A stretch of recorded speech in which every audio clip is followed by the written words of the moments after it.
Now there was a famine in the land, besides the previous famine in Abraham's time. And Isaac went to Abimelech, king of the Philistines, in Gerar. The Lord appeared to Isaac and said, "Do not go down to Egypt. Live in the land where I tell you to live. Stay in this land for a while, and I will be with you and will bless you. For to you and your descendants I will give all these lands and will confirm the oath I swore to your father Abraham.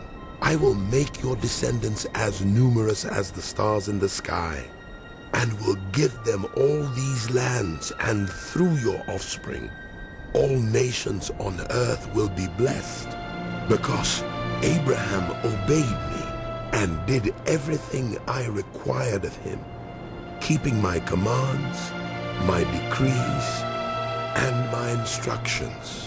So Isaac stayed in Gerar.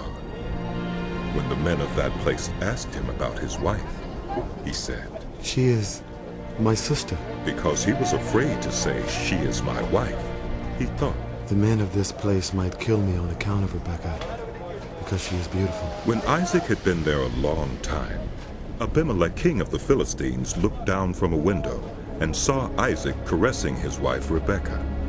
So Abimelech summoned Isaac and said, "She is really your wife? Why did you say, 'She is my sister'?" Isaac answered him, "Because I thought I might lose my life on account of her." Then Abimelech said, "What is this you have done to us? One of the men might well have slept with your wife, and you would have brought guilt upon us." So Abimelech gave orders to all the people, "Anyone who harms this man or his wife shall surely be put to death." Isaac planted crops in that land, and the same year reaped 100-fold, because the Lord blessed him. The man became rich, and his wealth continued to grow until he became very wealthy. He had so many flocks and herds and servants that the Philistines envied him. So all the wells that his father's servants had dug in the time of his father Abraham, the Philistines stopped up, filling them with earth. Then Abimelech said to Isaac, "Move away from us. You have become too powerful for us." So Isaac moved away from there and encamped in the valley of Gerar, where he settled.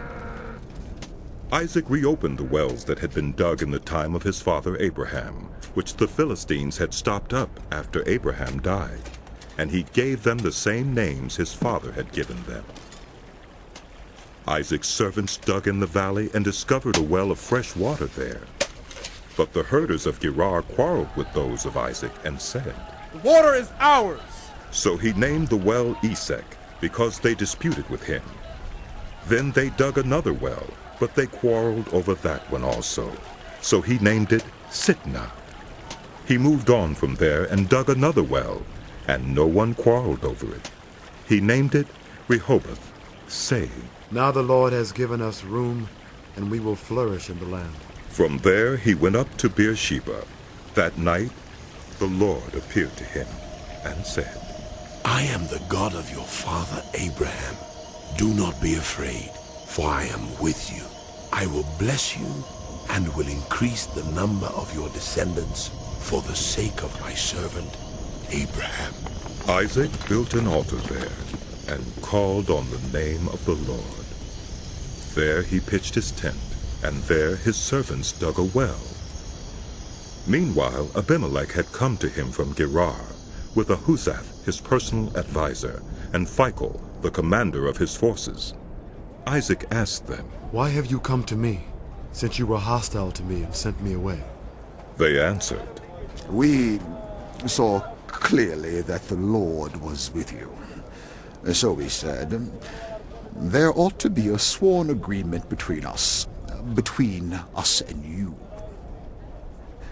Let us make a treaty with you that you will do us no harm, just as we did not harm you, but always treated you well, and sent you away peacefully. And now you are blessed by the Lord." Isaac then made a feast for them, and they ate and drank. Early the next morning, the men swore an oath to each other. Then Isaac sent them on their way, and they went away peacefully. That day Isaac's servants came and told him about the well they had dug. They said, We found water. He called it Shibah, and to this day the name of the town has been Beersheba. When Esau was 40 years old, he married Judith, daughter of Beori the Hittite, and also Basemath, daughter of Elon the Hittite. They were a source of grief to Isaac.